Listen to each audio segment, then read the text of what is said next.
Hello, everybody. Welcome to Houdini Hangout on the 15th of February. Glad to have you with us. So this week, I polled everybody on Twitter and asked a couple different options for people to suggest different, ideas or whatever, just different things that people could vote on to see, what we should work on this week.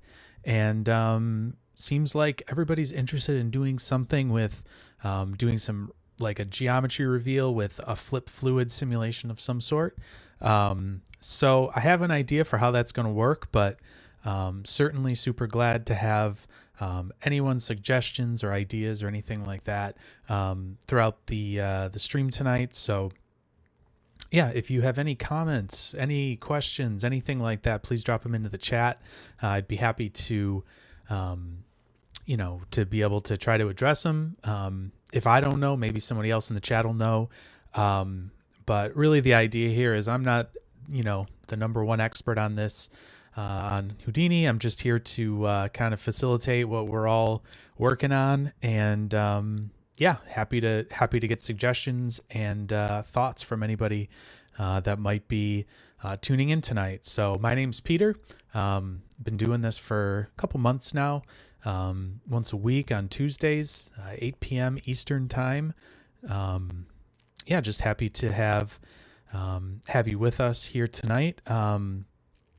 If you'd like to follow me on Twitter, Houdini Hangout on Twitter. I'm also probably going to set up a Discord chat soon, just so that if you want to chat that way, that would we could have that be integrated into the chat here on Twitch or on YouTube or any of the different platforms. So something I think could be kind of a neat thing to have for more community to make a more engaging community with everyone. So so that's an idea that I've had for that as well. So if you find me on Twitter, if you're finding the stream that way, you can join the conversation on Twitch or YouTube to be able to join in the chat. So, I guess without any further ado, why don't we get started and dive into some Houdini here. So my idea for this would just be to start with some sort of simple geometry that, just some of the test geometry, nothing crazy. I think we can do something like that just to kind of get ourselves started. I've done an effect where there was like a reveal with a simulation with particles and some smoke and stuff before, but this was just an idea I had with like, some sort of a, flip fluid sim in the same kind of a same sort of manner. So we'll give that a shot and kind of see how it goes. So so why don't we just start with some test geometry and we'll go from there. So let me just rearrange myself a little here. All right, so first thing we'll do is we'll maybe just grab the pig head. Nice classic starting point for us here. All right, let's get this guy lined up with the ground plane. So I'll use the match size node.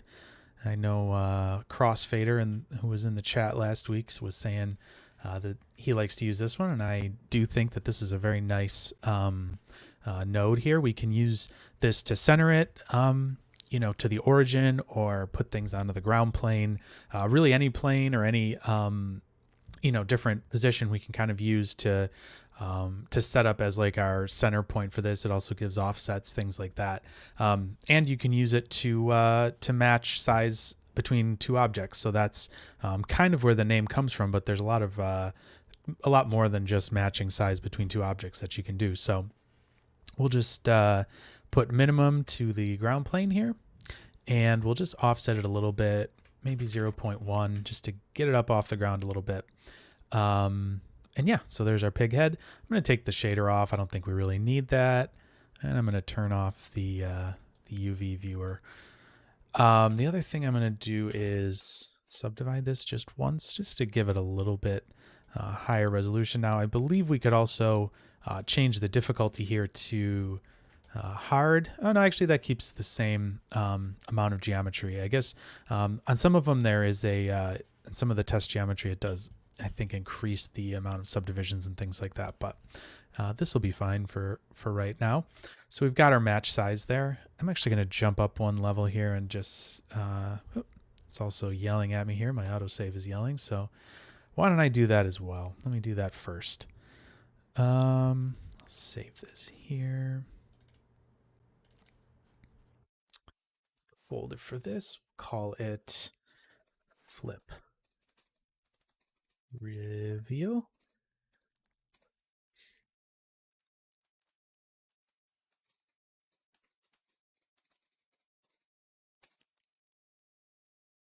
Oh, that was interesting.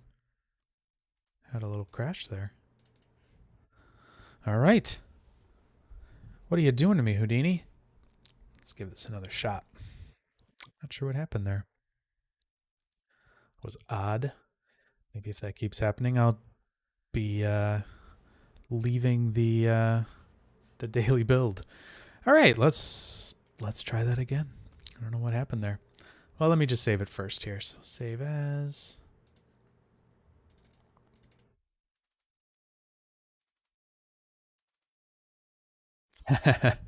Yeah, I'm with you there, Moo Moo. We had a little crash here. All right, flip reveal. We'll just overwrite it. Cool. All right, let's do that pig head again, and we'll say this reveal effect. Bring up my colors by hitting C. Make this, actually, no, I'm going to make this one like purple because it's going to be kind of a little bit of, green. It'll just be geometry and stuff. So, all right, so let's redo this. Let's do a subdivide. Drop that down at 1. And I'm going to take the shader off again here. Get back to where we were. All right, match size node again here. Drop that down. And we're going to set this to be minimum and offset it a little bit. Let's do that. Just so we're up off the ground plane there. All right, so why don't, I'm kind of thinking that a good way to do like, to kind of reveal this geometry, or at least with the way that I want to do it, is to use a Boolean for it. Maybe make some geometry that's going to kind of cut this at a, maybe at an interesting angle. Maybe we'll just do it top down just for now, and give it some like noise and stuff like that, just so it's a little bit varied. And that way we can really easily get an edge from our Boolean object and use that to drive where the flip is emitting from. So let's do that.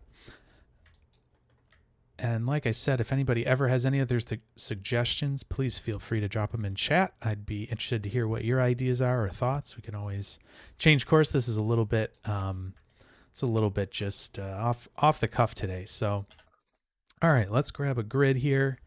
Let's template that. Don't need it so large. Let's bring that down in size a little bit. Like so. Cool. Yeah, maybe a little bigger. 3. All right, let's give some more rows here just so we can have, I'll try 100. I don't know. We'll see. Maybe that's crazy. We'll give it a shot. All right, so we got 100 on each axis. I'm going to transform this up. Let's template that actually. Let's just transform that up. Hitting escape and enter there. Transform it up to here just to kind of get an idea for what this is doing. And what we can do is, let's do it with a extrude. Let's do an extrude volume and just have extrude down. And then we can move we can start with a grid here and just have it extruded down. I'm going to extend this a little bit here. Let's go down. Maybe we'll do it down 2 just to give ourselves lots of room to be able to move this, this grid here basically up and down, be able to cover that whole object. Yep, maybe just a little more. Maybe we'll do 2.5. Great. So now this way I can control this grid here. I can add some noise to it, and I know it's just going to extrude down kind of no matter what we do there. So why don't I just, I'm used to the mountain SOP, so I'll just grab that. That will put down a attribute noise node instead of the old mountain node, but it's just, it's just something I'm used to, so I'll do it that way. Yeah, so let's see how this kind of starts to cut our geometry here. Almost looks like some waves or something there, which is kind of interesting. But yeah, so let's see what happens here as we go. That, yep. Cool. So we're gonna have that kind of move through the field like that. Should start to do what we're looking for. And so there's our extrude volume. Let's grab a Boolean here. Stick it on there. Grab this other side here. Actually, you know what? I'm going to switch those. Shift R when you're on a node will switch them like that. Just because I wanted to switch which one was A and B. So let's just set those up like so, and I'll hit L to arrange them.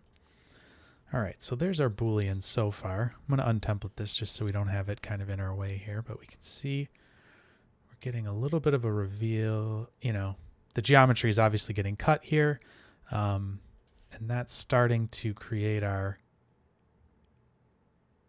geometry like that. Cool, looking good.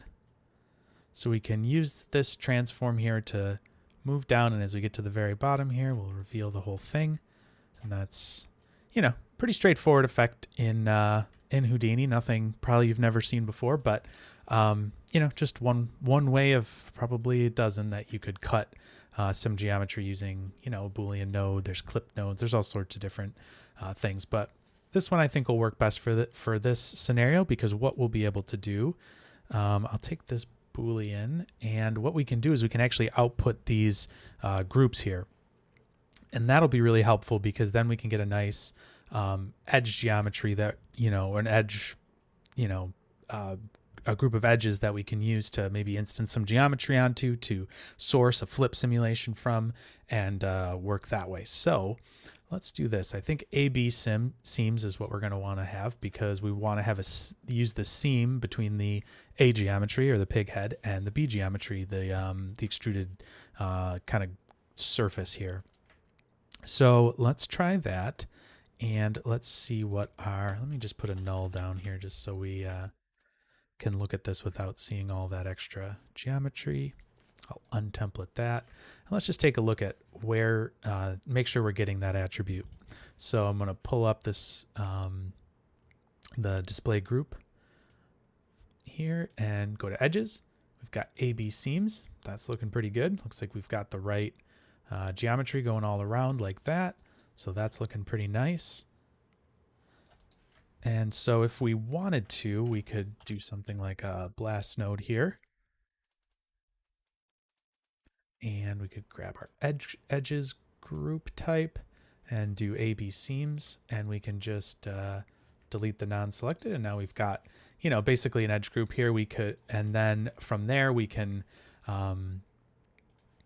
we can clean this up so that we don't have these trying to be, closed geometry with something like a convert line like so, and that should clean it up a little bit. Now we do have some duplication here, just a little bit. So what we could do is do a fuse command there, possibly, to clean that up a little bit.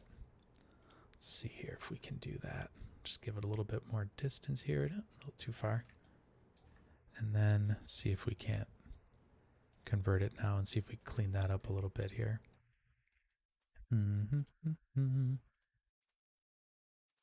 So it looks like we're getting a couple gaps over there. Let's tweak that. See why this is happening here. So got those right there.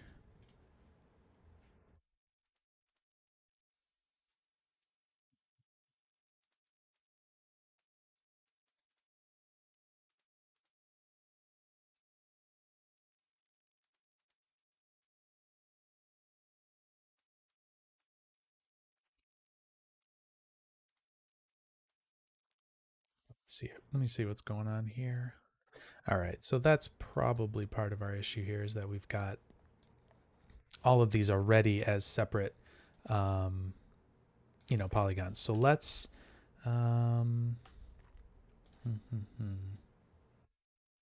first of all, I'm going to animate this so that we have it going up and down. So let's do that first, and then we can take a look at this, how this evolves over time. So I'm going to take my transform node here that is driving my cutting, and I'm going to take that, and we'll start up at the top here, like so. Maybe we'll start at frame 12 just to give it a second here, and go to like 120 on this here, just so it's not too long. Try that. And I'm going to take this and move it down. They're in here. Great. Put it there. Put down another keyframe, and now we should have this animating through the whole range. So let's take a look at what we've got going on here.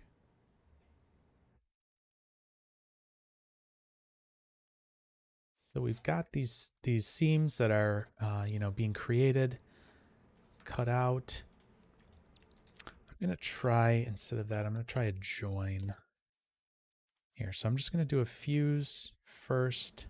I'm gonna reset this back to its defaults just to make sure that these are all connected and joined together. Oh, that's interesting. There's actually a gap in that one already.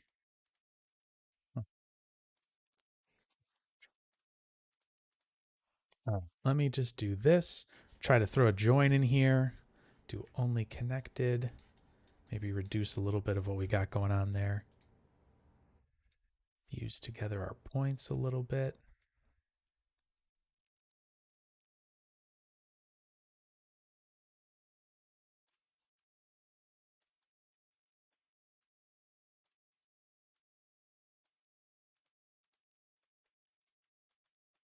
Well, I think that'll work just fine anyways. I think that'll be okay. Even though it's a little messy, we can make it work.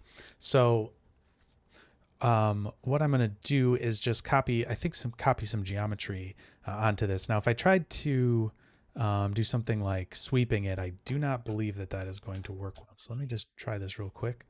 Let's do a lab curve sweep. And yeah, this is gonna freak out pretty nicely here because it's a little bit of a mess. So why don't, instead of that, why don't we do something like maybe just copy some geometry to this here. So we've got that there. So let's try doing a copy to points. See if that'll do us any good here. Let's do something like a sphere.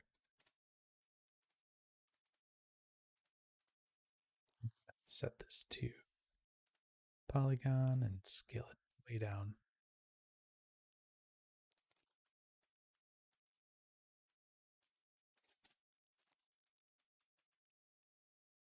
So yeah, we could use something like this to like be creating, where this fluid is basically going to come from, some emission points and things like that, and have it move down this geometry here. Now, another way that I was playing around with this too was doing a distance attribute and using a I was playing with this a little bit earlier, but using it to cut where the distance from like a point goes over a certain attribute. The only issue I was running into there was that I couldn't really set it up where you could isolate those points that were getting cut. It wouldn't actually specifically isolate that attribute. So I think this is a little bit of a better process, but I'm kind of surprised that this isn't a little bit cleaner.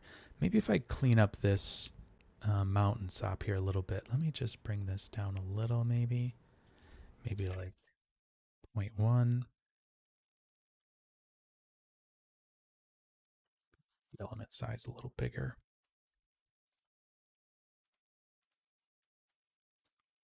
Maybe that'll make it a little cleaner.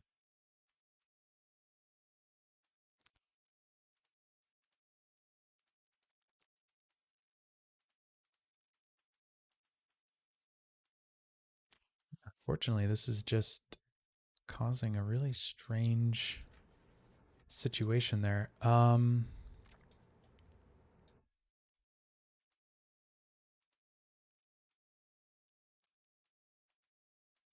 right, well, we'll keep going with it. We'll see where we get.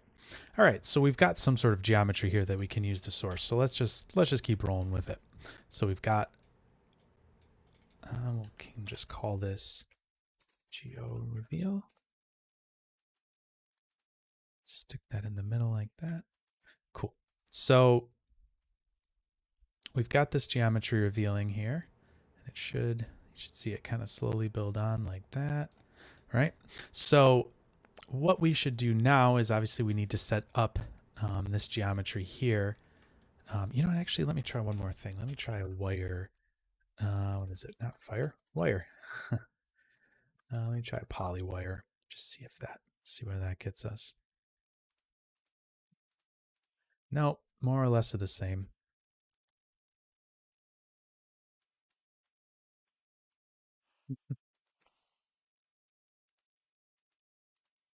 Oh, actually, that's not the worst. Let me try one more thing. Is that a wireframe? I know that these all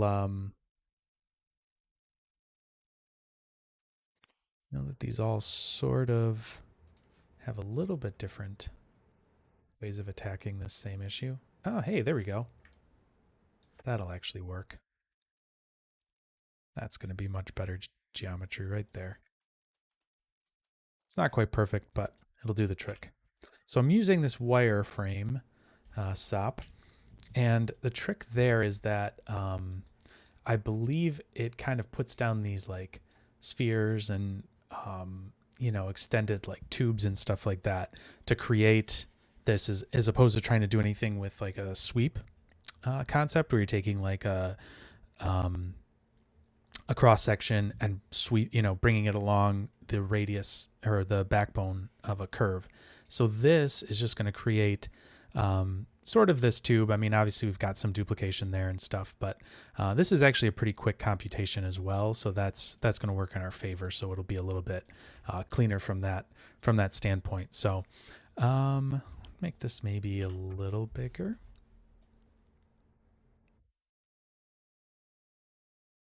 Cool. All right. Well, now we're getting somewhere. So this is our geo reveal here. I'm just going to line these up just to kind of make this maybe a little cleaner. And what we're going to do here is we need to do a, I believe it's a fluid source.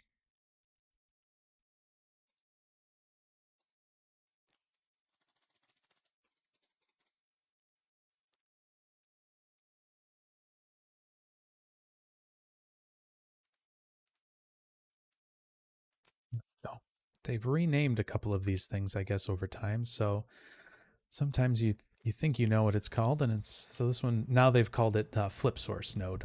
I know it used to be called a fluid source node, and that's actually right here. This is one of the QLib nodes. This is their version of the fluid source. So I believe if you just type in source, that'll bring up what you need to find, and there's the flip dop source. So that should be the one that we use. So there is our flip source here. Now the trick with this, with any like flip sourcing, is that you need to make sure that your voxel size is low enough to be able to start creating particles from the volume that you're creating. So let's bring this down a little bit here. Just make sure I've got that set on the right thing. So there we go. We're starting to get a little bit of sourcing. There we go. Getting closer, looking good. Cool. So we could maybe do this up just a little bit bigger than that tube. And let's see here. We don't have a ton of particles that are being created yet. So let's bring this down a little bit more here.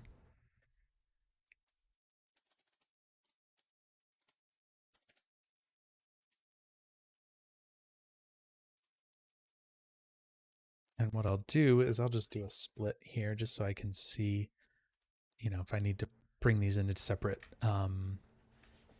input sources, I could, but this way I can just look at just my particles here and see what's exactly getting sourced here. So let's do 0.05, maybe even particle separation. That's about the same. There we go. Starting to get some particles. Don't want to go too crazy here. Just maybe do something like that to start us off. Got some flip going here, and yeah, so we're sourcing from that entire region right there. So that's going to start giving us, obviously a flip simulation that's going to not really have any motion or anything like that, but basically just go, it's just going to basically fall right down. So we can start with it like this, but eventually we're going to need to add in some, outward velocity to these particles so that they actually move away from our geometry and actually, do something interesting. But for now, we'll leave it this way, and then we'll kind of add in that down the line as we go. So we've got a bunch of particles here. Let me just put down another null here. And I'm just going to call that out flip. Sorry if that's a little small to see. There we go. There's our flip out. And great. So we have our flip output there. If we need to split it or do anything like that, I've got that set up. But there's our out flip. There's our geo reveal. And so you can see that this is obviously going to come around the edge of that as it kind of moves down. And so any part that's, being currently cut, we will be emitting the fluid from. So we're getting close there. So there's our, maybe I'll just do reveal geo instead of reveal effect. And then let's put down a DOP network, get into some DOPs here. We'll call this just sim flip fluid. Make that one purple, like I tend to like to make my simulation nodes. Jump in, and we'll start putting together some flip, some flip objects here. So first of all, let's put down a flip object. Let's do a flip solver. We'll need some gravity, and we will need a source.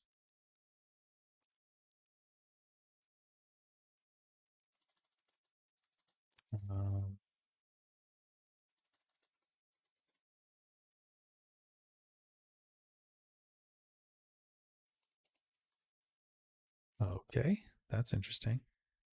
There was a...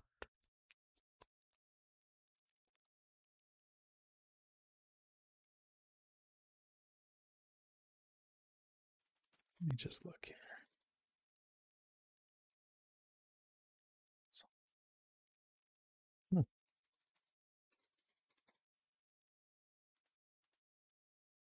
Nope, that's not the right one. That's interesting.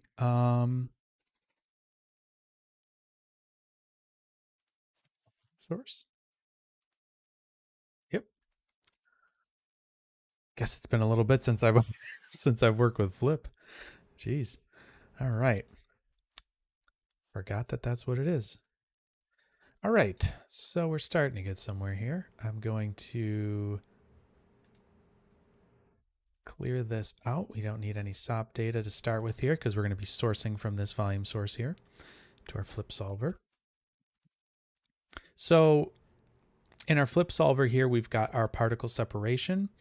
And so what we can do here is we can copy this parameter, bring it up here, and not onto that, but we'll paste it here just so that we have those two linked. Now this obviously is going to be too small. We'll need to just tweak that a little bit, but it's a way to kind of make sure that they're working together. So we've got, let me just make sure on source flip here. And so this is going to bring in the surface and the particles, do that all in one go for us. And so we can just bring in that SOP path. So let's do field geo out flip like so. Then I'm just going to turn this down because I know that we need to turn this down to get some particles in here. So let's see how that looks.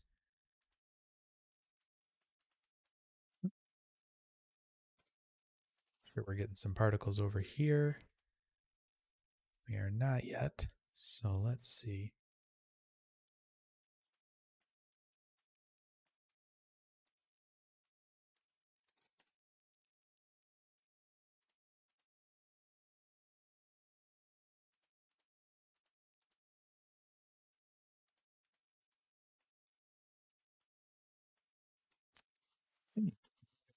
Issue here. So let me go in here, see if I can't tweak this a little bit.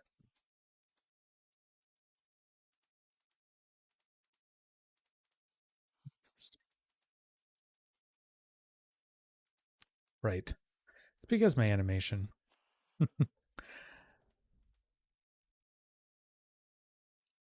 There should be some particles in here, and now there's way too many particles. All right. My bad. There we go. All right, so those are connected together. Make sure I'm at somewhere where there actually should be particles. And so we got the particle separation in there. We can see here we got a bunch of particles. They're going out to the flip. And let's go over to our flip fluid node here. It's actually simulating this now. So that's a good sign. That means we got some particles coming in. So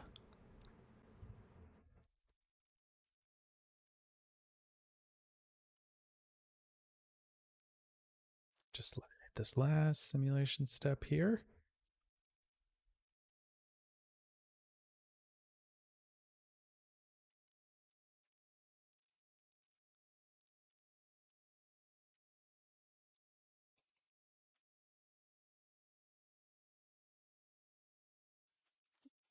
There we go. We're starting to get some particles coming in here.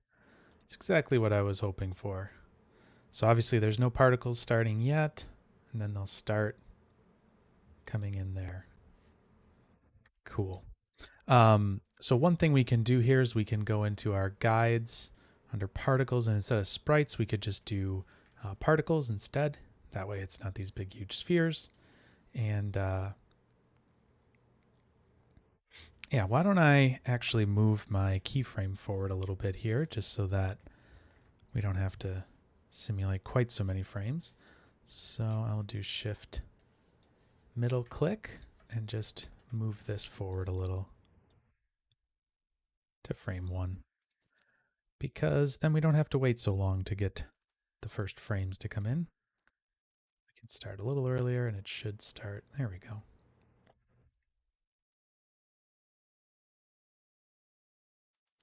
Cool. So we're starting to get somewhere here. We're starting to get some fluid that's, you know, falling and doing something. Obviously, we're still very early on in this process, but there we are. We're starting to get something going. So let's put a ground plane in here as well, just so that we have something to collide with. So I'm going to put a ground plane down as well, and I can just do a merge node and grab these two. Oops. That doesn't go in there. Just going to shift click both of those, drop them in there. And like so, we have a ground plane. So we can at least see what's going on, you know, when things are hitting the ground and that type of thing. So great. The other thing that we should probably do here is start to play around a little bit with the, you know, the motion of how this is going, and also start to work on the collider. That's another thing that we should probably do, is add the geometry in as a collider, so that if it's, you know, moving around, it has that as well. we should, introduce some velocity into the fluid so that that's looking a little bit more interesting. And we should also make sure that this doesn't look so, so kind of striated like this. Hopefully we can get it to smooth out a little bit. So we'll work on that as well. But you can see that this fluid's starting to like work, kind of merge together and do some fluidy stuff. The other thing too is that this domain for this fluid is gigantic. So why don't I click on my flip solver here? I'll hit escape and enter, and we can just resize that down to a more reasonable scale so that we don't. So I think it isn't going to make that big of a difference, but why compute extra stuff if we don't have to? I think it's going to make a small hit on our calculation, so might as well help it out, make it a little less. Yep, and as you can see, we're still way over the size needed, but that's okay. Could probably even bring this top one down quite a bit. Really just the less data that you have to compute in these steps, the better. I'm sure that goes without saying, but just something to think about. You've got a big, even if you're doing something like a sparse, volumetric simulation or something like that, where you're like, well, it's only solving this one little part. I mean, there is definitely an overhead and hit for some of that, for some calculations there. And when you get to, bigger and bigger simulations and things like that, it's going to obviously put more and more strain on, the system if you're doing, larger and larger things. So anyways, let's just give this a second here, let it kind of sim out, see what it's doing. Yeah, there we go. We're getting some stuff.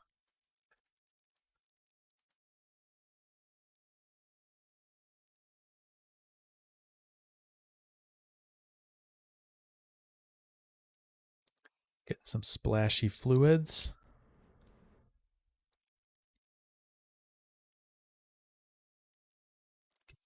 Frames and see what happens here.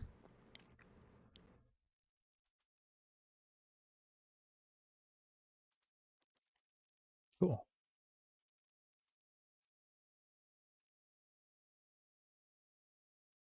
Yeah, that's doing something kind of interesting. So we've got that started. The thing that I would really like to do, I think, with this would be to get it to be pushing outwards instead of just falling down, falling straight down. I'd like for it to actually be like moving out from, from the geometry. So let's do that by tweaking some of our input parameters. So on our volume source node, we're going to add a velocity there as well to source in some velocity, but we first need to add that to the actual geometry. So let's jump back up and go to our reveal geometry here. And what we're going to need to do is source that into this into what we're creating here. Now, in this case, it wouldn't. I don't believe it would end up being. It would end up being a volume that we need to create. I believe we'd have to add attributes of the particles. So that tends to be a bit of an easier ask. So let's do that. So what we can do is we can actually take our geometry normals, for example, and we can make the use of those and add those on as like a velocity vector. So if we take, this is our whole, starting geometry here. And what I'll do is I'll just put a couple more nulls down here just so we have these as references. And I'm going to call this one input geo, and I'll call this cutter geo, like that, just so we have it a little bit cleaner. Just kind of try to keep this organized. So we're going to use this input geo node, and I'm going to select both of those. I think I'll set those as yellow since they're kind of in the middle of the network here. actually set this one as green. Call that one out geo reveal. And so I'm going to take this input geometry here, and I am going to just do some simple normals to it, make sure we have point normals. Now I think this actually might have, nope, it doesn't. It just has the position and UVs. So I'm going to add some point normals to it. That's fun looking. All right, so we're going to use these point normals and convert them to some velocity vectors, basically. So we've got our normals that are all calculated here, and what we could just do is do a name and just do an attribute rename, and we could just rename it from normal to vector. And now instead of normals, we have velocity vectors on here, and you can't see them from the outside because they're pointing out, but there's all of our velocity vectors, and velocities are kind of, their vectors come behind the direction. So it's not pointing in the direction of travel. It's kind of pointing in the direction that it has been. So these should all be pointed inwards like that. As maybe strange as that might look, but that is correct for their velocity vectors. And in fact, yeah, so that should be correct for visualizing the velocity. So, all right, so let's take those values there. We've got our points here, and in fact, what we can do is, yeah, we should just be able to transfer these over. I don't think it should matter that there's volumes on this. I think it'll just transfer to the points. So I'm just going to turn off primitives. We've got our points here, so we're doing an attribute transfer. Let's take a look at this, and we're going to transfer over the velocity. So let's see here. Can I turn the visualization of that off, I wonder? No, I don't know off the top of my head for a way to easily do that. So if anyone does, please drop it in chat. I'd be curious to know how to easily turn off the visualization of that. But as you can see here, we're starting to have some velocity vectors added to this. In fact, you can see it there because I didn't have it turned on before. And this should start to push out our velocities, or push out our particles as they're sourced. So let's give that a shot. Let me just go back up here to our flip fluid, go back to the beginning here, and let me look at this and see particles. Make sure that that's coming in, volumes.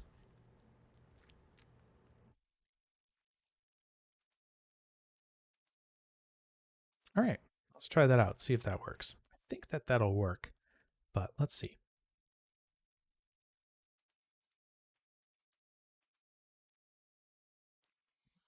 Definitely have some velocities on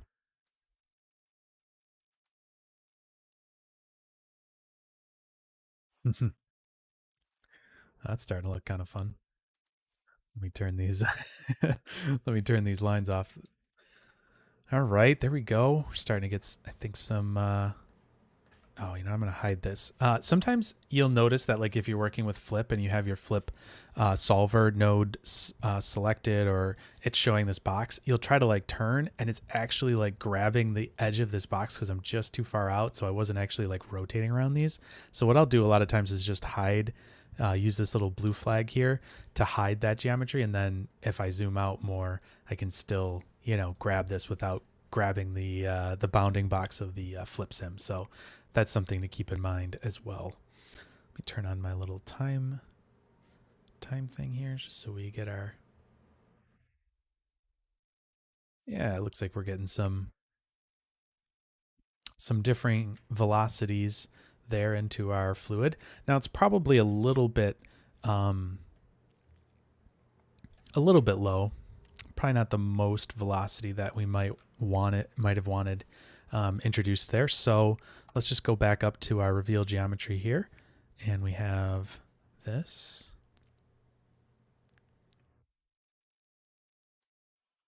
I believe the other thing that you could technically do from this is if you had velocity on your geometry before you do the flip source, I believe that will actually transfer your velocity over, now that I'm just kind of thinking through that.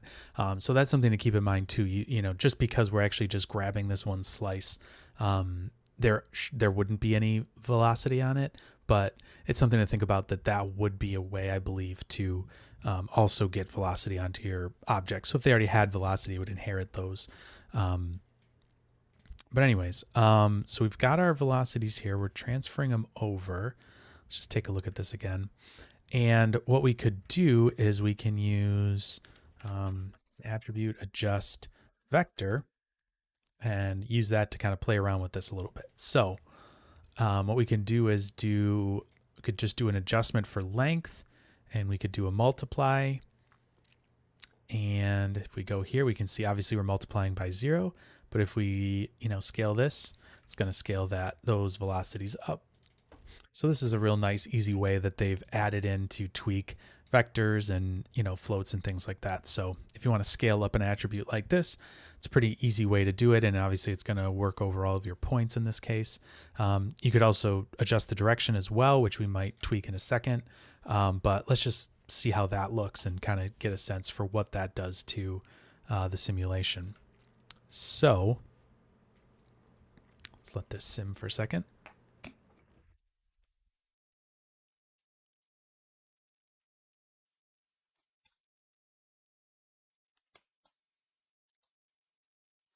These things are really cruising now. Just stop that and turn this visualizer off. It's really cruising now. Probably too much velocity there, but we got something going on here. So, all right, so we know we've got good control over that we're able to really boost that up. That's obviously 5 times more than it originally was. We're not going to want that, so let's just try 2. See where that gets us.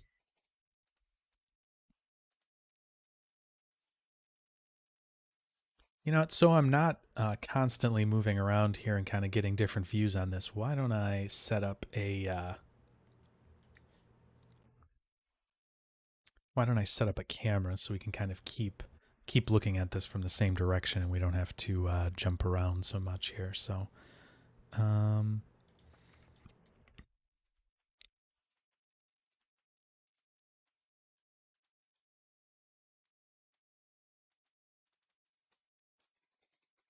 let's call this render view and turn off the lock so we don't move it around by accident.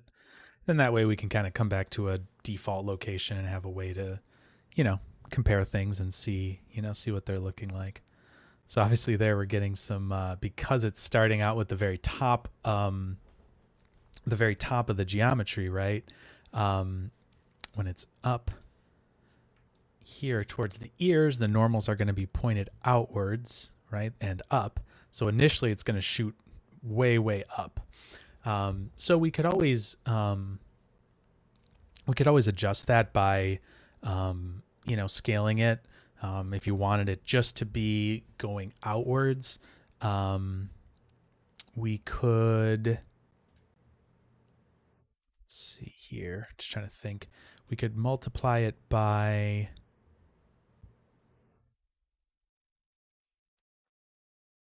I believe we could turn off the X and Z component of it, and yep, what we could probably do here is actually use two different steps of this, in fact.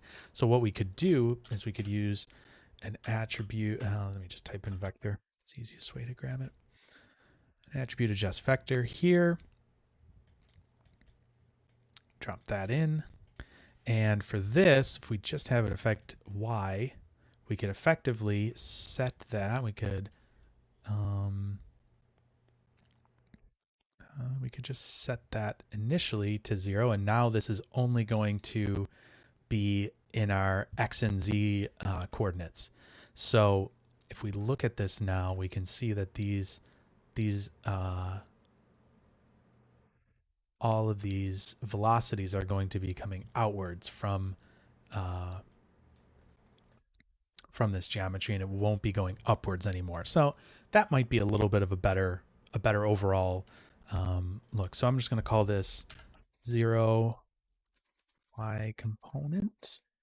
Then this here we can use also then to multiply these together. So I'm just going to turn these all back on, and now these will just obviously work.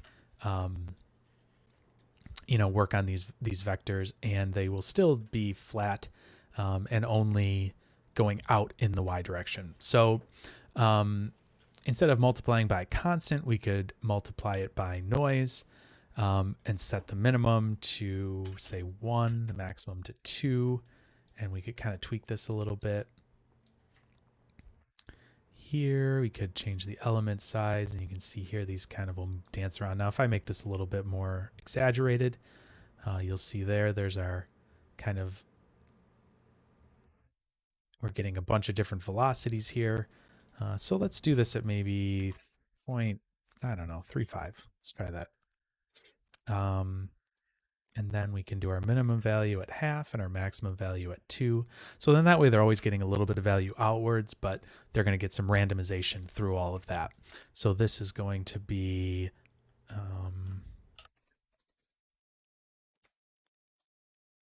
random amplitude for V. Great. So now we've got those two kind of components set there, and we're starting to get some, randomized velocity vectors here, just so that it's not going to be such an even, perfectly smooth outward expansion from it. So let's do this, and we'll just go back here, go back to our flip sim. Why don't we look through our render view and just play this down and see what we get.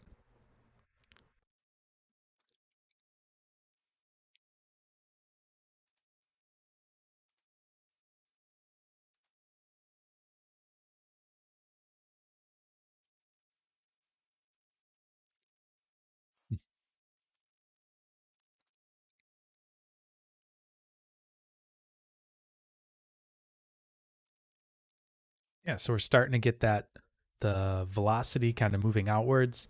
As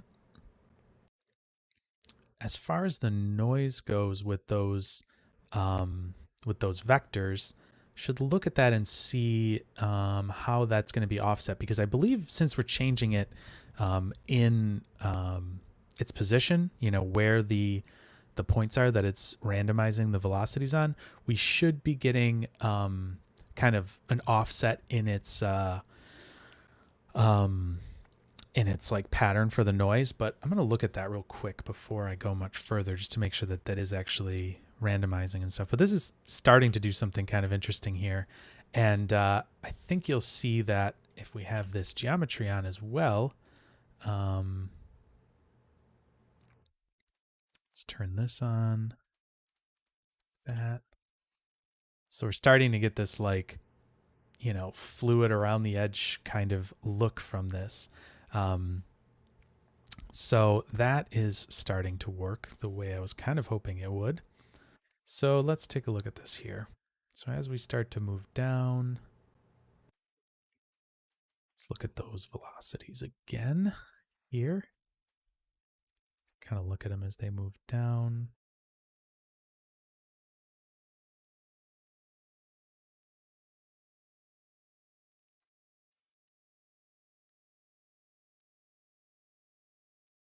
Yeah, looks like they're randomizing a little bit, so that's good. They're not all staying perfectly equal. Great. So let's just gonna make another node here so that we can not have to use this one to visualize. Oops, don't want to sim that all. Make another geo node here, and I'm just gonna call this one render geo reveal. I can type. There we go. Just gonna object merge in that output from our geo reveal. Call this in geo. And if I go down like that, yep, there's our geometry. Cool. So got that coming out. And probably what I should do is increase the size of this just a little bit around these edges, because I think we're just not getting quite enough particles coming out of it. And I think that that'll help a little bit to increase the, the quality of what, what the quality and look of this will be. So let's do that. Let's just make it a little bit thicker. So let's go into the reveal geo here, take this wire node, and I'm just gonna push it up a little bit so that we have a little bit thicker geometry here. And then that should also give us more particles as well, because we have a larger, just take a look at the difference there. Yep, there's 0.5, there's 0.75. So that's definitely gonna give us a little bit more more geometry, more particles to work with for the simulation. So, yeah. So if anybody has any suggestions, any comments, any thoughts, please feel free to drop them in a chat. I'd love to hear from you guys, to hear what your thoughts are on this. And, if this was something that you were interested in, or like, you had voted for this on Twitter earlier in the week, just curious to hear everybody's thoughts and opinions. And, obviously, like I said, I'm not the expert on this topic, but it is something that's kind of just I had an idea for, so I figured we might give it a shot.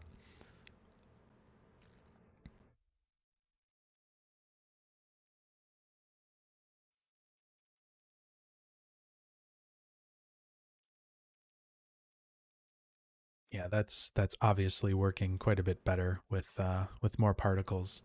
It's going to give it quite a bit more more of a look to it. It's peeking out from under the from behind the flip.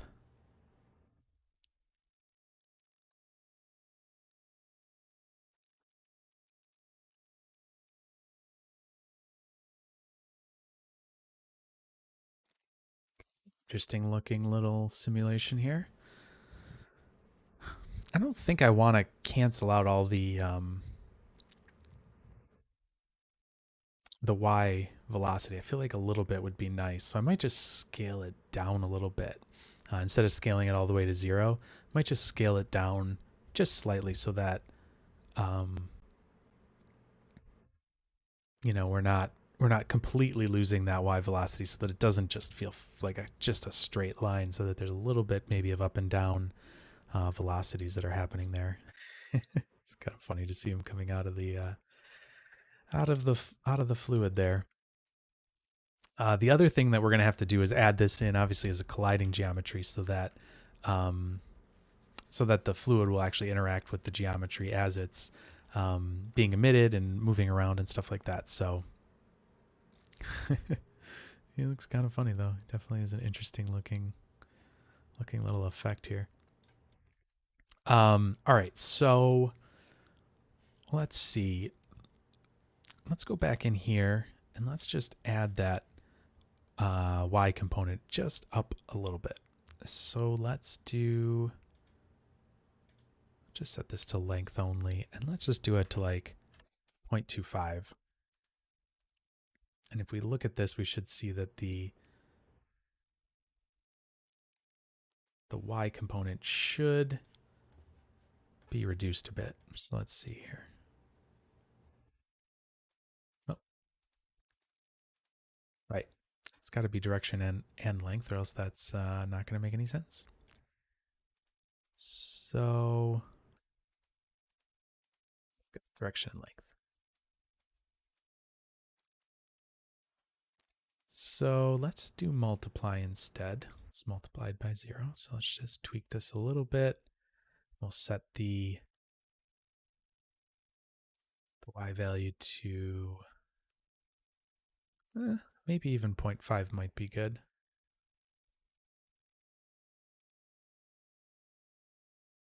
Let's do 0.35. Split the difference. That'll give us a little bit of vertical velocity with this. So Another thing I'm going to do is up my cache a bit for the DOP network since it was only saving a little bit of it. I'm going to set this up to 64. Now, please be mindful that 64,000 megabytes is 64 gigs of RAM that it'll need. So if your computer doesn't have 128 or higher RAM, don't set that cache memory that high because you will eventually crash Houdini and you'll be really bummed.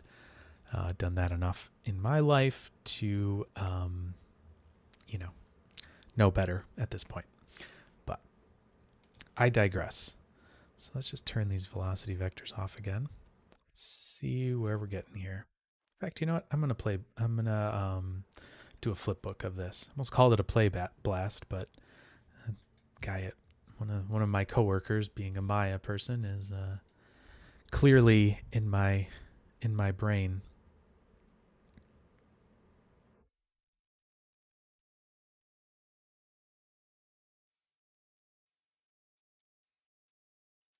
Okay, let's see what we got going on here. It's kind of fun looking. Got some flip fluid pouring off of our pig here.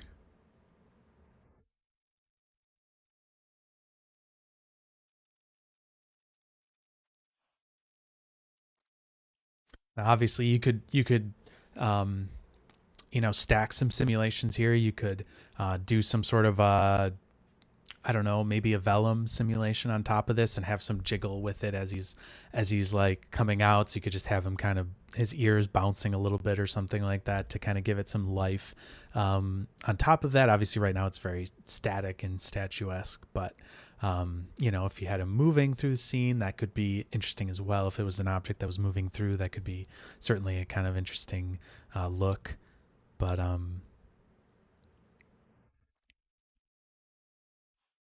yeah, certainly an interesting concept. I'm curious to turn on the collision geometry and kind of see where it goes from there, because we'll probably get some more interesting like deflections of the liquid and stuff like that, as it's coming off.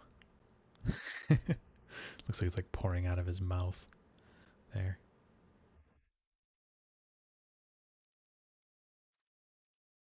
So yeah, in some of these frames here, you do see a bit of stepping there a little bit, but it happens pretty quickly, so it's not so bad. Might be able to clean that up a little bit, but unfortunately, we can't do the jitter positive, jitter negative pop kind of cheat that they do. But yeah, so that's starting to look kind of fun. All right, so let's let's go back here and stop that. And let's see. Let's come in here and let's make well, this geo reveal is going to be we could actually use this as our collision. So why don't we just, for cleanliness sake, make another geometry node here. We can call this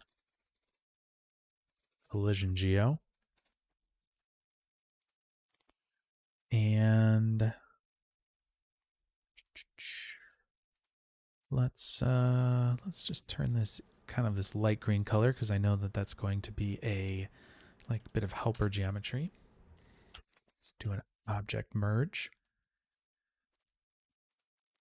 And we'll bring in that geo reveal here.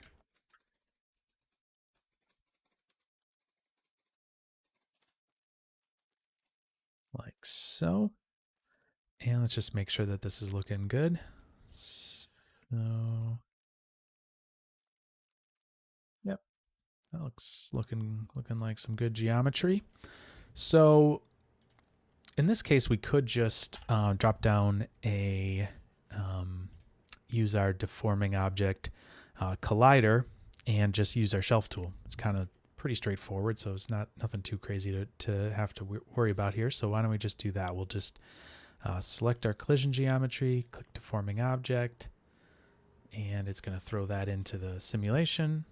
Probably going to be a little angry at me at first here because I tried to sim back through it, but this should add in our geometry here. And in fact, what we can do now instead is take this ground plane off of here, drop it over here so we don't need this second merge node.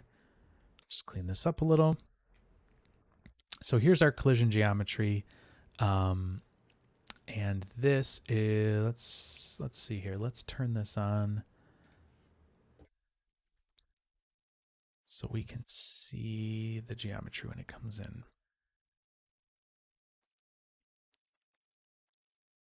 Fortunately, there's no geometry on that first couple frames there, so just go just a little further here.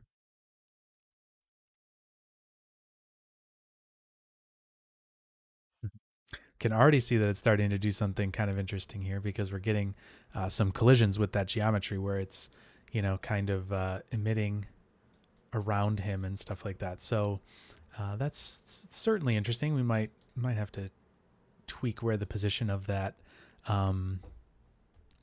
the emitter is, just so it's not maybe so inside of the geometry. But let's take a look at this. I'm going to hide the flip object for a second and just look at the collision geometry here for our pig head. Great. So the nice thing about this is that this will actually set this division size right here will actually set the division size up at SOP level of your VDB that it's creating. So let me just actually cut this off here just so we are only working on this side of it and we don't have to worry about there being any any simulations coming from over here, and we can just kind of look at how our geometry is working. So let's turn off this display geometry here, kind of see how that's looking. Could probably use to be at like 0.1, I'm guessing. It's probably pretty good. Yeah, that's pretty good. Obviously on these sharp edges, volume is gonna kind of round it a little bit, but we should be good there. Turn back on display geometry. So yeah, so this, what we're doing right here is using the volume collision guide for the RBD solver, and or the the RBD side of this collision data. So there is bullet data here that can be displayed and stuff, but this RBD data is what Flip will actually use. It'll actually use this volume collision detection. So keep that in mind. I believe on the Side Effects website, there's a really good masterclass from a few years back that kind of talks about all different types of collisions and stuff like that. So super helpful to kind of learn a bit more about the in-depth nature of collisions. But if we go into the collision geometry here, we can see that it put down this collision source node. And if we look at this side of the outputs, it actually creates us an SDF, a VDB SDF. So there we can see what it's actually visualizing. This is the SDF visualization of what the geometry was that we were seeing in DOP level. So this is what's driving the collision. This is also giving us, just the actual geometry to come into the network as well. So this is kind of the geometry side of our collision output. This is the VDB side of it. So sometimes, if you've got a really big model, you might want to turn on this, you might want to run this file cache and cache out those frames for yourself so that you don't have to calculate those SDFs each time. But in this case, pretty simple, pretty quick. So I'm not going to worry too much about it. So let's go back in here. Let's wire that second side up and make sure this collision guide is off, because if it does have to calculate that every frame, that will certainly be another hit to your calculations and things like that. So let's run this and just see where we get. I have a very sneaking suspicion that we will have to move the where that emitter is coming from. Oh, I have my flip object hidden, so let's take a look at that. It's probably spraying everywhere.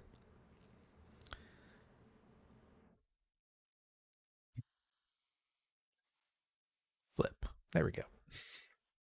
Yeah, it's spraying everywhere. Well, let's just run another flipbook here. So just so that you don't write over your flipbooks, you can just hit this little button right here and render another flipbook.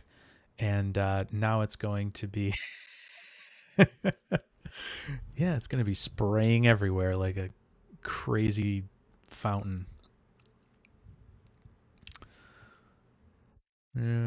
That's not going to work. But anyways, this little button right here will won't write over your sequence that you had done previously. So then you can pull up your sequence list here. You know, for those of you who maybe have never seen this before, you know, this way you can look at your different flipbooks and compare them. You can even go up into image here and do compare images and see them next to each other. Which one is more has the collision and has more spray? It's kind of hard to tell. Yikes. That's like, that's pretty intense. Yeah, we need to fix that. All right. Spam that old escape key. All right. I'm going to hit L just to kind of organize this kind of quickly. And let's go back up to our reveal geometry here. So we have these, we have this Boolean right here that's happening, right? And then we blast this off and we start to get this edge, right? So what we really need to do is actually move that edge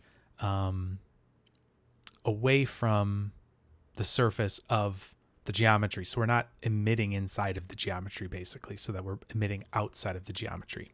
So we're gonna have to kind of clean this network up a little bit. So what we should probably do instead is bring this normal back up here and have this being fed through this Boolean node and into this blast node. And we should still now have normals here. It looks like we do. They don't look great. Let me see here. Is there a recompute? Is there a recompute normals here?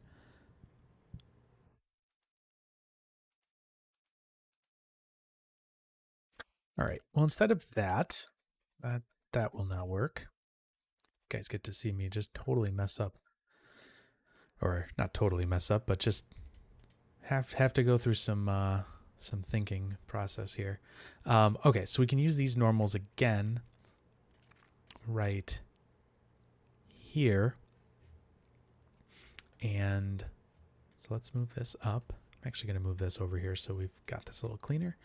So we've got our normals here, and we want to use it on this right here. So let's do another attribute transfer right in here.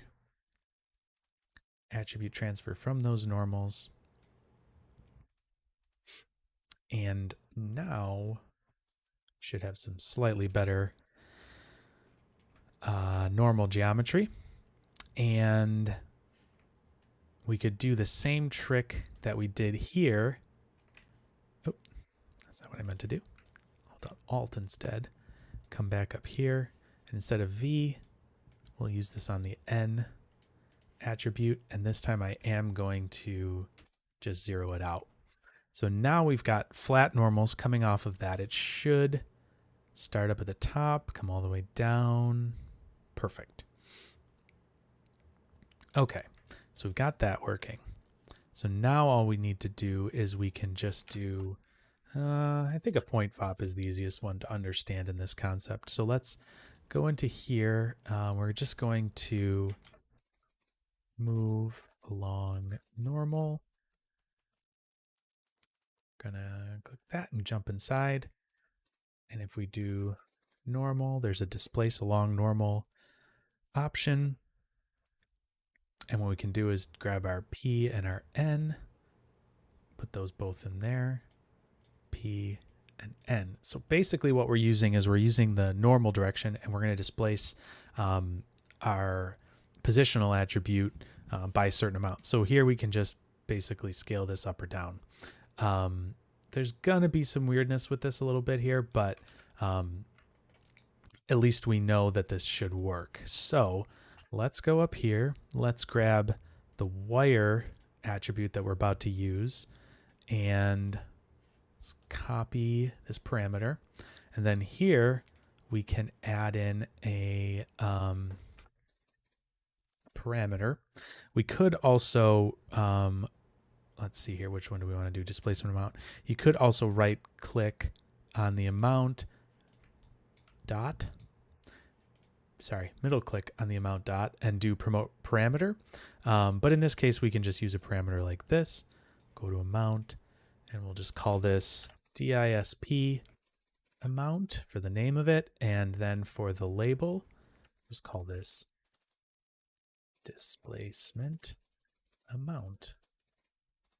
Try to, be as straightforward with my labeling as I can. So now you see we've got this parameter exposed up at this level, and this should be tied together. So perfect. So now we can just right click here, paste relative references, and now the wire radius is how far out that will displace from the edge of the geometry. And if we look at this next wire geometry here, that is close, but we still probably want it to be a little bit further away because that, I think, yeah, since it's not actually displacing in the normal direction, it might not be moving away as far as it could be from the geometry. So let's just come in here. We'll take this displacement amount, and why don't we just do it multiply constant. Drop that in between if I can drag that in the right spot. Down A and just reorganize this a little bit. And let's multiply this, by 2. And that way we know we've got it pretty well outside. There's going to be a couple spots here and there where it'll be inside of the geometry, but now this should hug the geometry a little bit better around it. And like if we go down here, we should see that, yep, this geometry is definitely away from the edge of it. Maybe it'd be better to do 1.5 just so it's not too far away. Yeah, so basically all we had to do here was add in the normals and use that point VOP to use displace along normal and move that outwards. Now we could write that in Vex code as well, but I think sometimes just seeing it as a VOP network is a little bit, I don't know, easier to understand if it's a new concept for you. So, all right, so we've got our flip source there. This is transferring that velocity back on. Just make sure this is all working the way we want it to. We've got a little bit of velocity here. Or no, this zeroes it out a little bit more.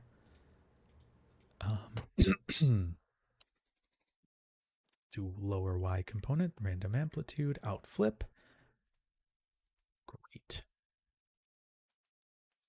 Actually, you know what? I'm just going to look at this and see if the elements, yeah, they could probably be like closer to 0.1.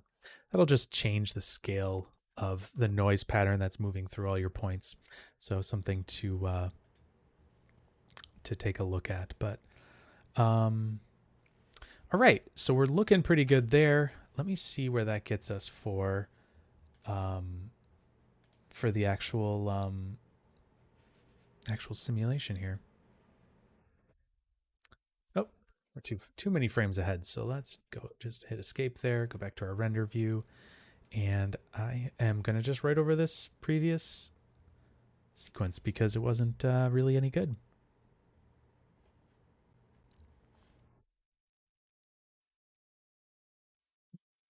I'm going to hit escape one more time because I don't want those velocity vectors in there. It can just sometimes make it a little too hard to actually see what's going on here.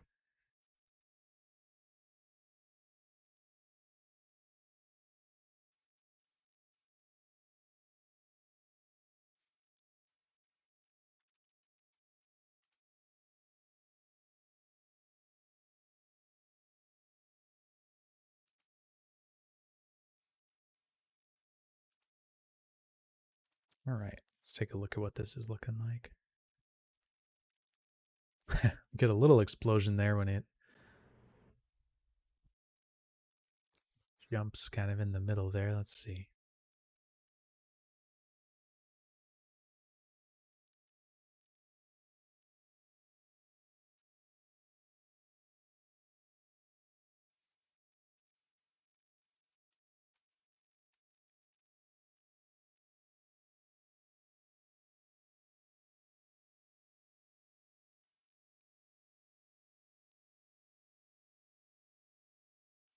Yeah, it still looks like we're getting a little bit too much.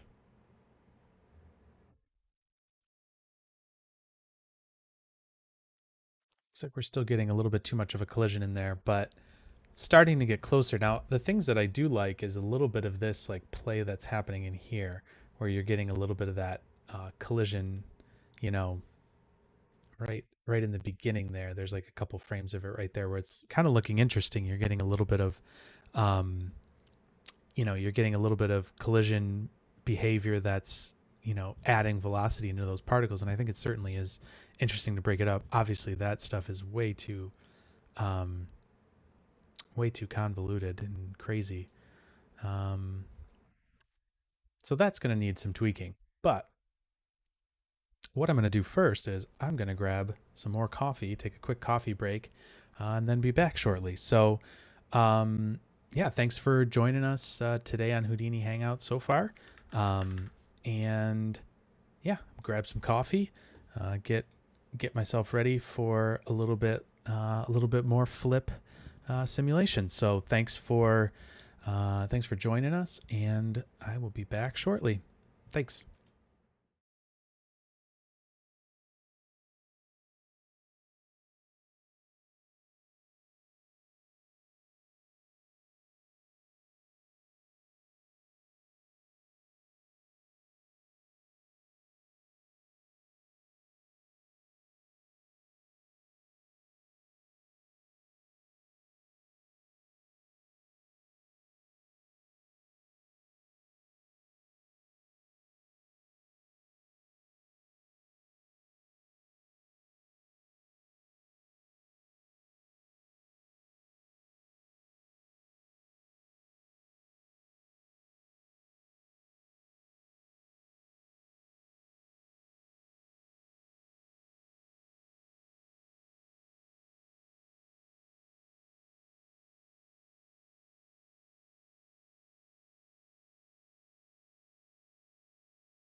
All right, everybody, we are back. We have coffee, and that is a good thing. All right, let's see if we can't figure out what's going on with this crazy geometry here. Let's take a look at this up close and see what's happening here.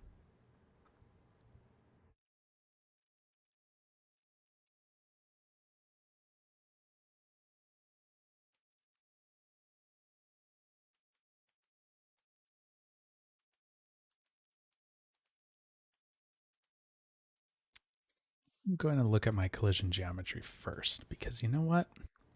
That could be part of what. Yep, I betcha this is the issue here.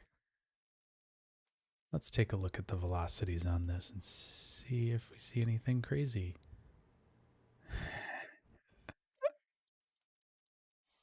Yeah, there's some velocities going in there, huh?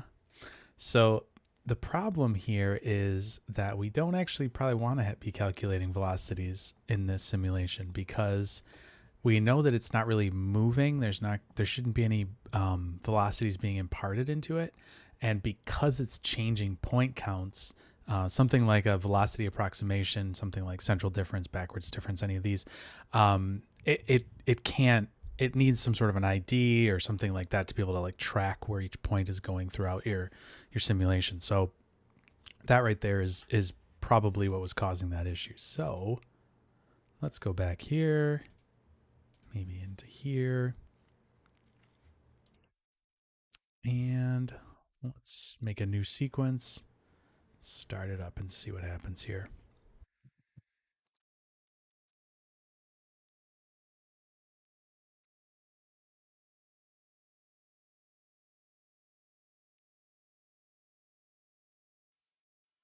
I'm gonna stop this for a second, just turn those little guys off, start up that flipbook again. No, doesn't look like that solved the issue.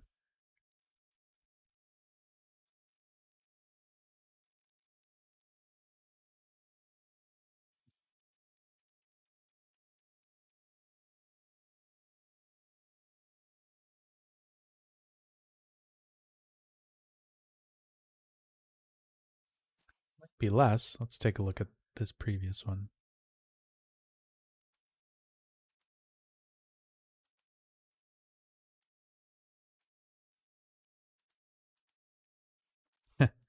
it's it's actually more. That's funny.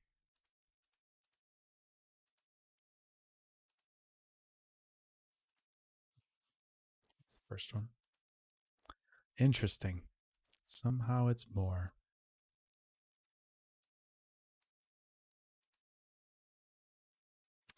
Okay. Well, just hit the stop up here.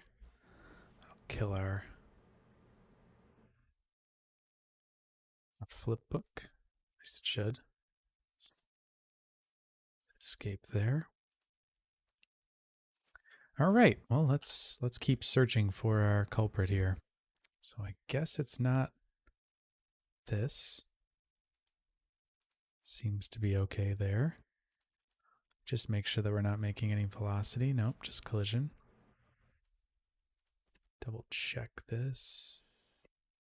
Yep, good there. All right, let's go back up here. And let's just move this a little bit further along. Let's do this. Set it to 2. See if that helps us out.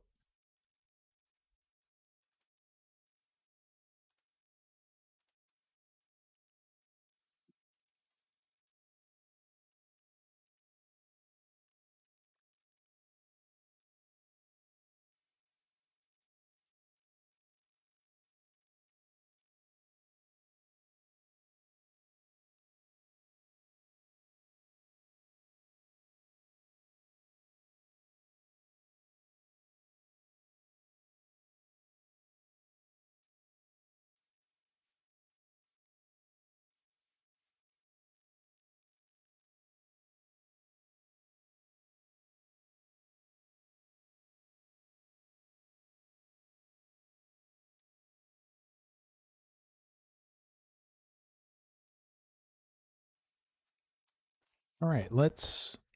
That still does not seem like it's giving us what we want. So let's try one more thing here. Let's, instead of setting this Y component so low, let's just try to take that out, see where that gets us.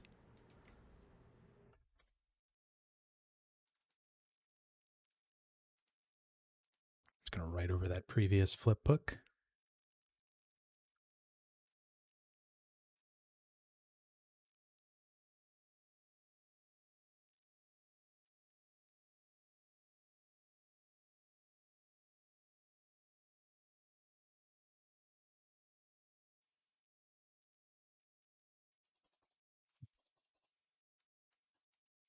This frame by frame, see what's happening here.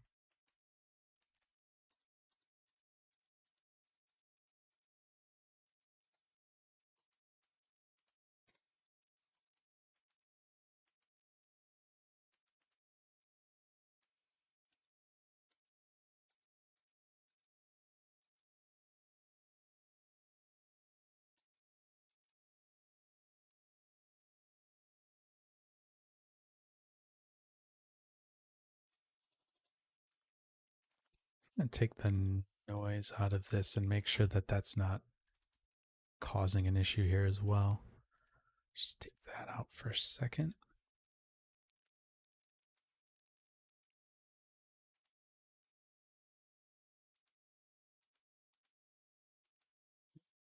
It could be that.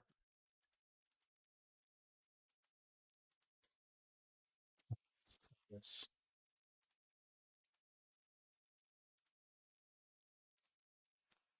Sometimes to get to the solution here, you gotta go through a bunch of steps to see what it is that's actually causing your issue.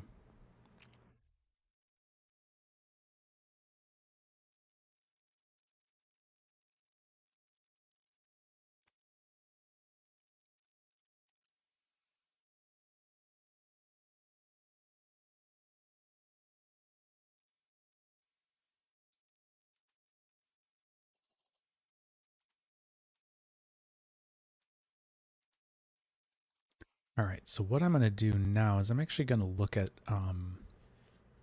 just look at some of the visualization stuff. This can be really helpful to kind of break down what's going on in your, in your solver, in your objects and stuff like that, in your DOP objects, because I don't really see how this should be coming in like this. This explosion here is obviously something that I've set up wrong.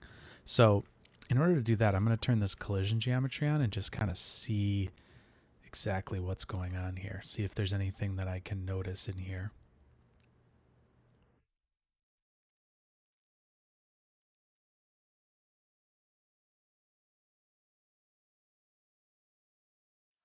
And so this collision visualization is actually the collision detection. It's basically showing the field, the collision field that's happening in the flip solver. And so as opposed to looking at the collision geometry here that's being created in this, in this static object here, or in this technically deforming object in this case, this is a way to see what the solver's actually seeing versus what the what this node is bringing in here as collision geometry. So yeah, that's pretty interesting. And these vectors are just crazy. They're all over the place.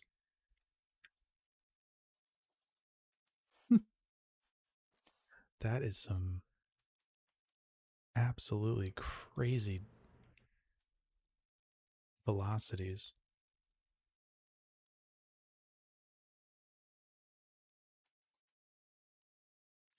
It's literally exploded up to the top. All right, so let me just turn off this collision geometry and make sure that I have not just messed some goofy thing up here. See where this puts us.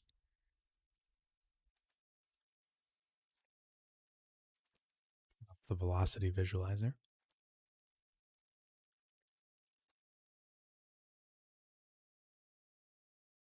Nope, that's fine.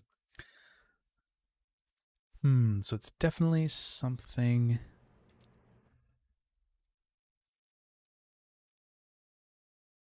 You know what? It might be this.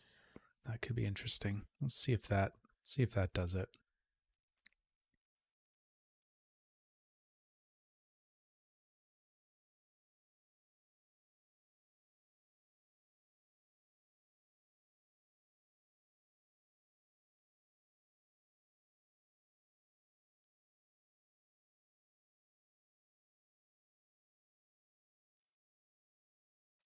Yeah, that's certainly a lot less.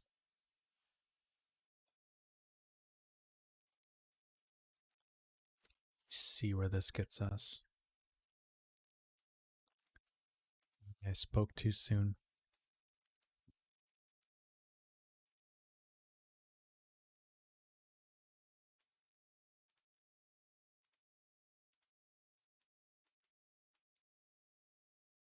Oh yeah, look at that. There's still some collision velocity coming in.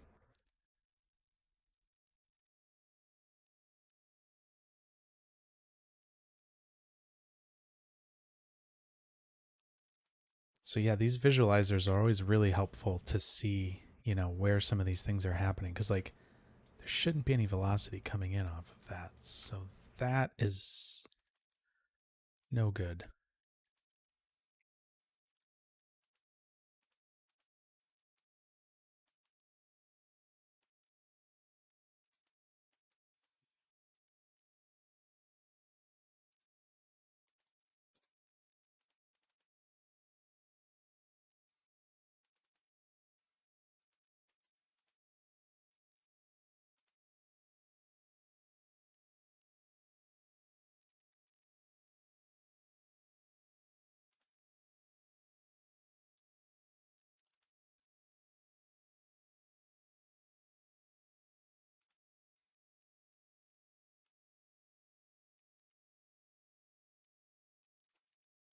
Curious if this will show it or not. Turn this off.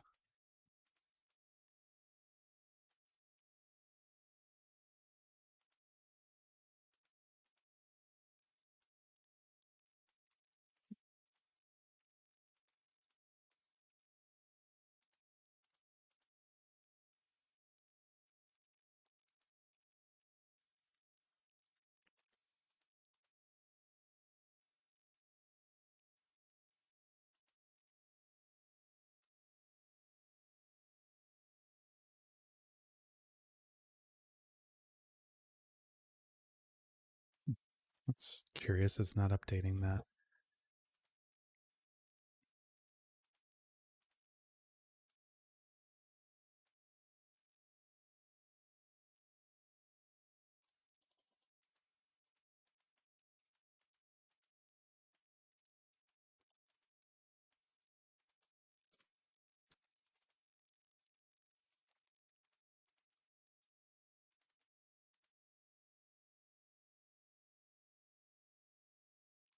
Okay. That's looking good. Just make sure.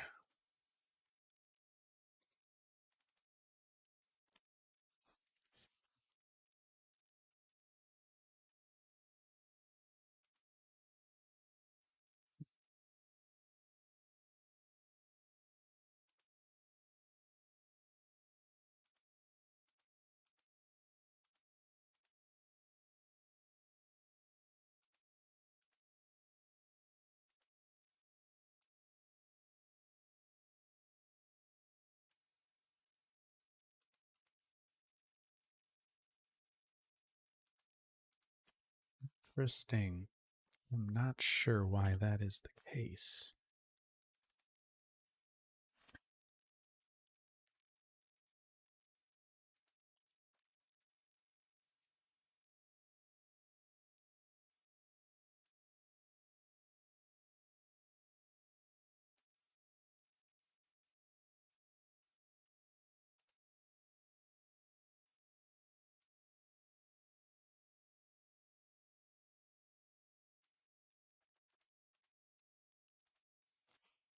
I'm going to try turning off this blend between frames because I have a feeling that that's going to do something kind of weird. So let's see if that does it.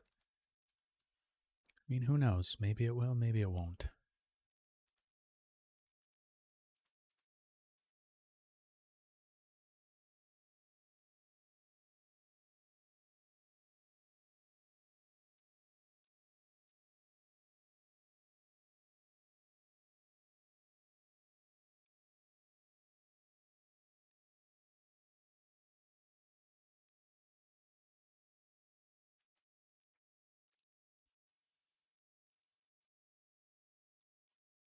Well, it's definitely a lot closer.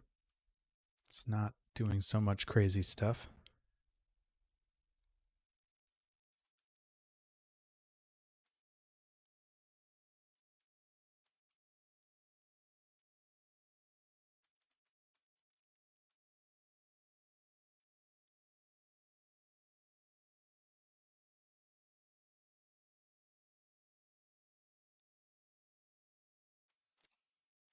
I wonder if there is a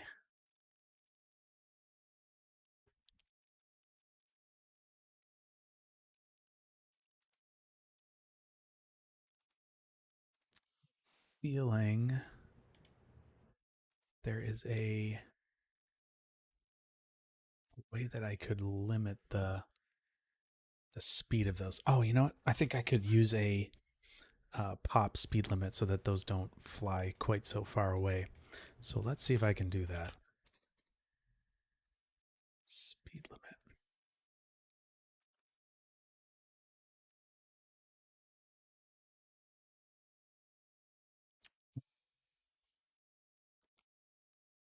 Just say maximum speed is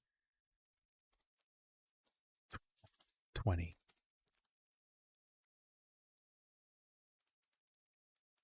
Let's see if that works. That might actually work.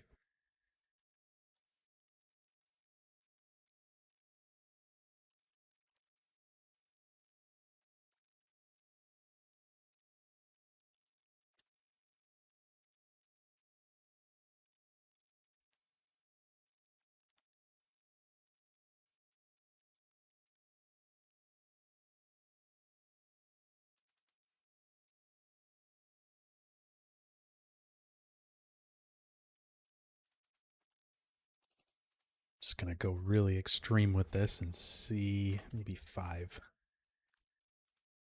I think that's actually lower than gravity, so I believe gravity's 10.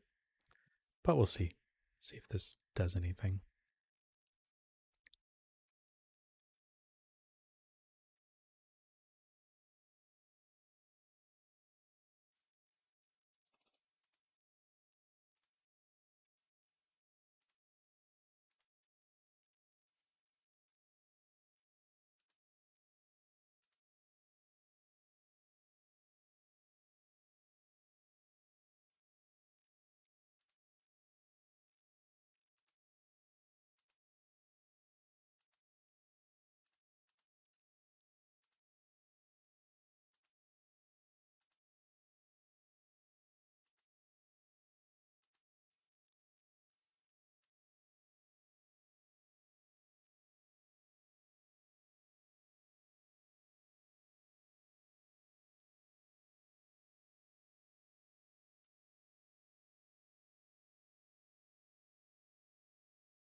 Well, you know what? I actually think I was liking the way that it looked better without the colliding geometry in there. So let's just go back to that. No sense in keeping the colliding geometry in if it's not going to do something good for us. Yeah, maybe it would be more physically accurate, but that's okay. All right, so I am going to set these back.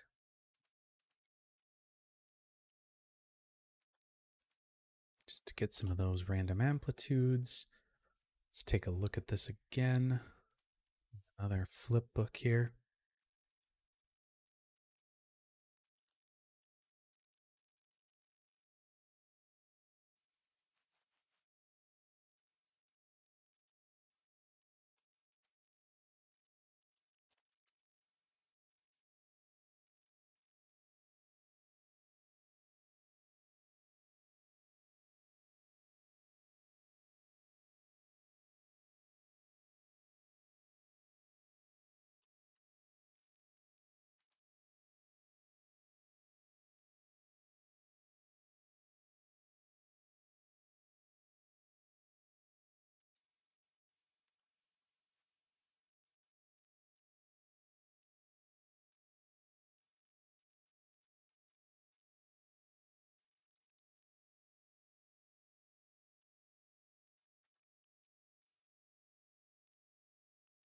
Yeah, I think that's starting to get somewhere kind of interesting.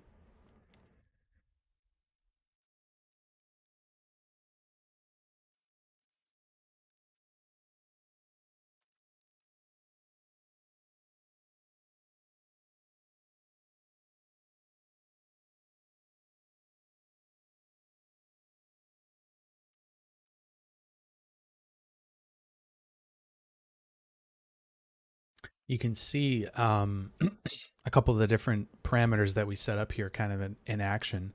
If you look at the top up here, you can see that there's obviously some noise being introduced there, but also as you come down, there's kind of these variations in kind of how deep these flip particles are being emitted from the geometry, and that's part of that noise pattern that we added into it.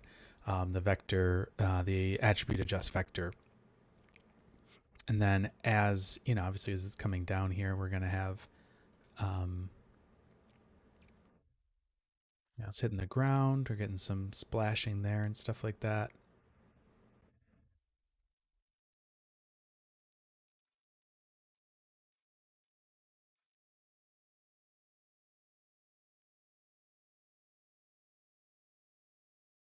It's starting to become a kind of interesting effect. What you might want to do is add some, maybe some viscosity to, um, you know, the simulation. That could certainly make it a little bit more interesting or different. Um,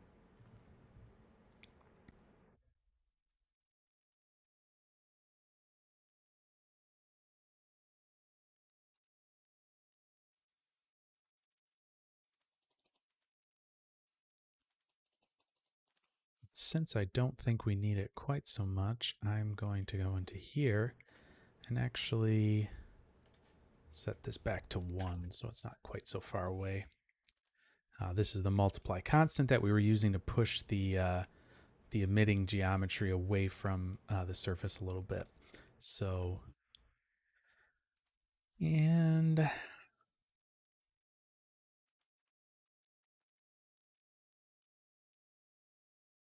I think these are all looking pretty good here.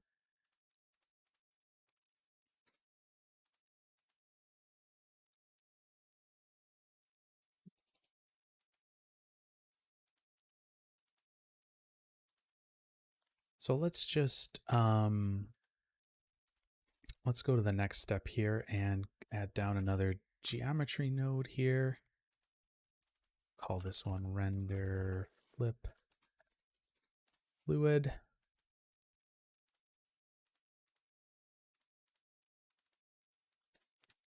Go to adopt. No.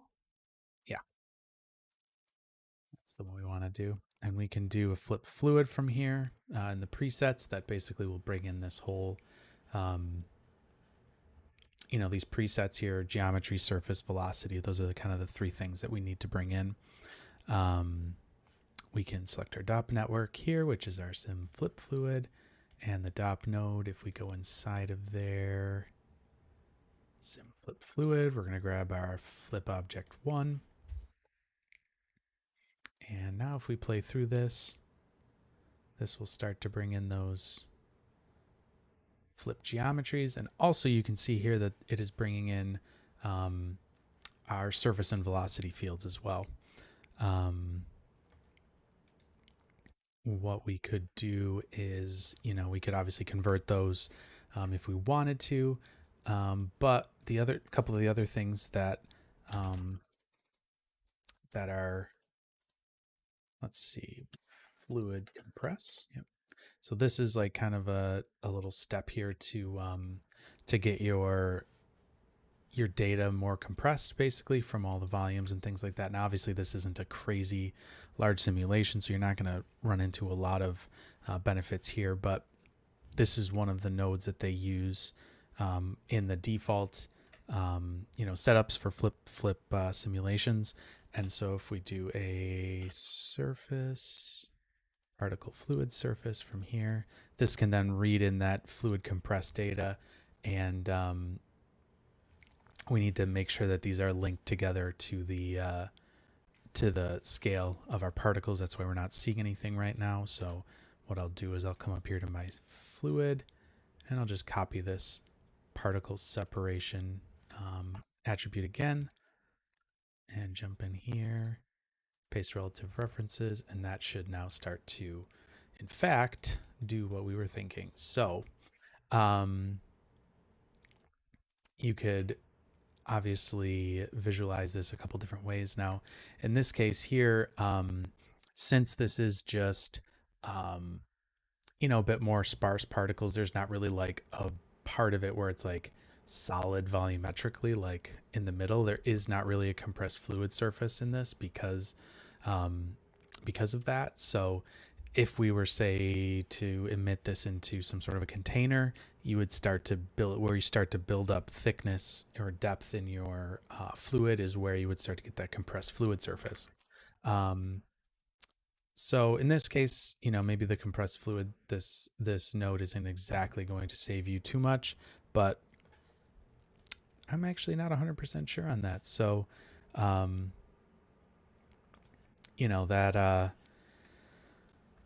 in this case here, it's, I'll just do it just because in standard setups, it is there. So what you can also do in this is you can convert it to, surface polys or polygon soup, and you can start to see, the quality of your fluid that you're getting here. If you do a surface polygon soup, not too much is going to change. The biggest difference is that it is just writing it all as one single primitive or single polygon, and everything is all part of that. So kind of depends on what your workflow is going to be from there, whether you want to do it as a surface polygon soup or as a, surface polygons. But yeah, from here you can do all your standard fluid workflows. If you want to do some smoothing and dilation on these and things like that to smooth out your fluid, you certainly can. But yeah, that more or less is conceptually what I was hoping to put together here. So yeah, if anyone has any comments or questions or anything like that, before we kind of wrap up for today, I'll just start this this fluid sim here going. So why don't I should turn that off because I'll get the colors in here, and I'll just play blast this out. Sorry, Flipbook it out. My again, my Maya coworkers have infiltrated my mind. But yeah, if you have any thoughts or questions on this, I'd be happy to answer any of them. Or if you have any comments or thoughts, it'd be just kind of an interesting thing that I thought could be kind of a neat effect to do. Sure, it's not the first time that something like this has been done, but just something I was kind of playing around with in my mind and thought it could be a cool thing to do. Hopefully also gives you a little bit of sense of how to troubleshoot different problems. Unfortunately, we weren't able to figure out that collision geometry problem, but just as you go through these different setups and things like that in Houdini, you're always going to run into something that needs to get troubleshoot, some sort of troubleshooting step you need to take. And it's good to be building up those skills and thinking about how how you might approach those different topics and thoughts and stuff like that. So yeah, I think those are I think that might be where we leave this for the evening. But yeah, there's our effect going. I think it's kind of a fun effect, something a little bit different. And I was thinking that we originally were going to do something vellum related tonight, so I have some cool thoughts for that. So I think that will probably be what our next stream is going to be, is some vellum, fun with vellum fluids and different things like that. I actually was thinking of doing something that would be a vellum like fluid with maybe some ice cubes floating in it or something like that.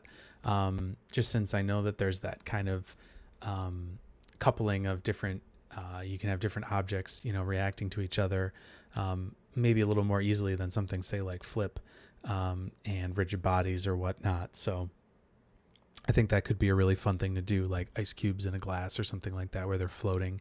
So originally that was kind of what I was thinking we might even do tonight, but I saw that people had voted for this, and so I figured, yeah, this will be what we'll do. So as of right now, that's what I'll plan for our next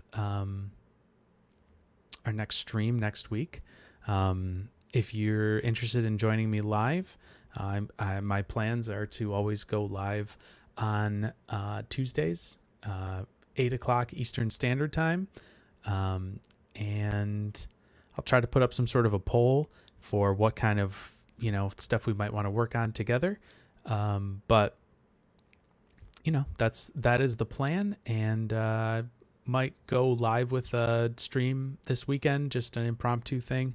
I'll make sure I'll post that online if I do end up going with that. So yeah, I think that's where we're going to leave it for the evening. We've got our pig head being kind of revealed here with a little flip simulation. So I think that's kind of a fun little effect, and hopefully something that might spark you to come up with something else that's maybe even pushes it further than what we can do in one evening. So yeah, thanks for joining me tonight on Houdini Hangout, and hope to see you next time. Thanks, everybody.